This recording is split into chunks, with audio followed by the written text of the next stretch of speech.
মানিকগঞ্জের মার্কেটগুলোতে শেষ মুহূর্তে জমে উঠেছে ঈদ বাজার। পছন্দের পোশাক কিনতে ক্রেতারা ছুটছেন দোকানে দোকানে। বিক্রেতারা বলছেন এবার ঈদে বাজারে ভালো ব্যবসা করছেন। আর ক্রেতাদের অভিযোগ, পছন্দ হলেই জিনিসের দাম বেশি রাখা হচ্ছে। মনিরুল ইসলাম মিহিরের প্রতিবেদনে বিস্তারিত। মানিকগঞ্জের বিপণী বিতানগুলো এখন সেজেছে বাহারি সব পোশাকই। আর সকাল থেকে রাত পর্যন্ত এসব পোশাক কিনতে ব্যস্ত ক্রেতারা। এবার ঈদে মেয়েদের আকর্ষণীয় পছন্দের পোশাক sharara, gharara, three piece, tops, kameez. আর ছেলেদের শর্ট পাঞ্জাবি, ফতুয়া, জিন্স, প্যান্ট। পাশাপাশি শিশুদের জন্য রয়েছে নানা বৈচিত্র্যের পোশাক। আছে দেশীয় নকশি করা নানা ধরনের পোশাকও।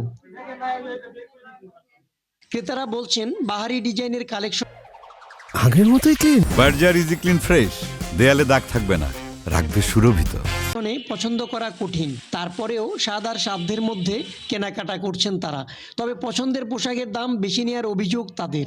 পাকিস্তানি আছে, ইন্ডিয়ান আছে এবং বাংলাদেশের অনেক কালেকশন আছে। সব মোটামুটি অনেক ভালো, সুন্দর, মান ভালো, দামটা হচ্ছে আগের তুলনায় এখন অনেক বেশি। পছন্দ সবগুলাই, যেগুলো আছে সাধ্যের মধ্যে হবে। পাঞ্জাবি কিনছি, আমার অনেক ভালো লাগছে। আমি আরো অনেক কিছু কিনবো, যেমন প্যান্ট, শার্ট। তবে দোকানিরা বলছেন এবার ঈদে পোশাকের গুণগত মান ভালো, বেচা কেনাও ভালো হচ্ছে। বাচ্চা থেকে বড় সবাই ফার্সি ড্রেসের প্রতি একটু আকাঙ্ক্ষা বেশি, যেগুলো স্কার্ট প্লাজো থাকে, অনেকে সারারা বলে, অনেকে গারারা বলে। এবার তো সবকিছু একটু বাজার মূল্যগুলো একটু অস্বাভাবিক, তো সেই হিসাবে আমরা স্বাভাবিক রাখারই চেষ্টা করছি সবকিছু। এবার মানিকগঞ্জে উদ্যোক্তাদের হাতে তৈরি নিজস্ব ডিজাইনের পোশাকও বেশ নজর কাটছে ক্রেতাদের।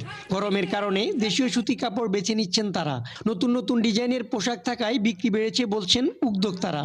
আলহামদুলিল্লাহ, এবার মোটামুটি আছে বিক্রি ভালোই। কিন্তু পাঞ্জাবির মধ্যে হলে আপনার কিছু আছে, আপনার এমনি সুতির মধ্যে যাচ্ছে কটন পাঞ্জাবি, এমডি সিল্কের মধ্যে। আর আমাদের একটা ব্যাম্বো সিল্ক নতুন কাপড়টা, এটা অনেক ভালো চাহিদা আর কি। এদিকে পছন্দের পোশাকের সাথে মিলিয়ে বিভিন্ন ডিজাইনের জুতা কিনতে ব্যস্ত সময় পার করছেন সব বয়সী ক্রেতারা। ভিড় করছেন প্রসাধনী মার্কেটেও। মনিরুল ইসলাম মিহির, ৭১, মানিকগঞ্জ।